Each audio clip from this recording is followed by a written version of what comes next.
कहानी सियार की। एक जंगल में एक शेर रहता था। एक दिन वह शिकार की तलाश में बहुत दूर निकल गया। शाम हो चुकी थी। कोई शिकार हाथ नहीं लगा था।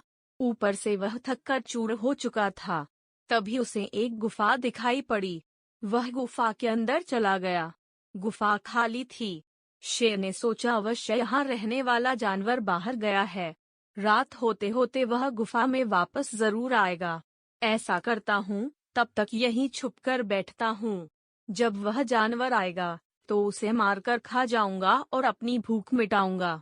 वह गुफा में एक कोने में छुपकर बैठ गया। वह गुफा एक सियार की थी। जब वह लौटकर आया और गुफा के पास पहुंचा, तो देखा कि शेर के पंजों के निशान उसकी गुफा के अंदर जा रहे हैं, लेकिन बाहर आते हुए पंजों के निशान उसे दिखाई नहीं पड़े। वह समझ गया कि उसकी गुफा में कोई शेर गया है। उसे यह भी संदेह था कि वह अब भी अंदर ही बैठा हुआ है। यह पता लगाने की शेर गुफा में बैठा है या नहीं, उसे एक युक्ति निकाली। गुफा के द्वार पर खड़ा होकर वह तेज आवाज में बोला, मित्र, मैं वापस आ गया हूँ। तुमने कहा था कि मेरे वापस आने पर तुम मेरा स्वागत करोगे, लेकिन तुम तो चुप हो। क्या बात है?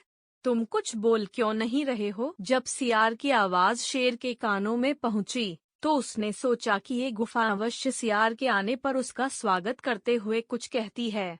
शायद मेरे यहाँ होने के कारण आज यह चुप है। अगर गुफा कुछ न बोली तो कहीं सियार को संदेह न हो जाए और वह वापस न चला जाए। इसलिए वह गरज कर बोला, आओ मित्र, तुम्हारा स्वागत है। जल्दी अंदर आओ। शेर की गरज सुनकर सियार डर गया। वह उल्टे पैर वहां से भाग गया। इधर शेर बहुत देर तक सियार की अंदर आने की प्रतीक्षा करता रहा, लेकिन सब व्यर्थ रहा।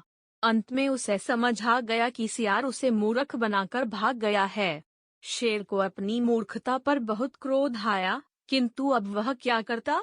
शिकार उसके हाथ से निकल चुका था। इस बात से हमें ये सीख मिलती है कि भविष्य के संकट को भांपकर जो बचने की युक्ति निकाले, वह बुद्धिमान होता है। प्रिय दर्शकों, आपसे एक निवेदन है कि आप हमारे चैनल को सब्सक्राइब करें, लाइक करें और बेल आइकॉन पर क्लिक करें।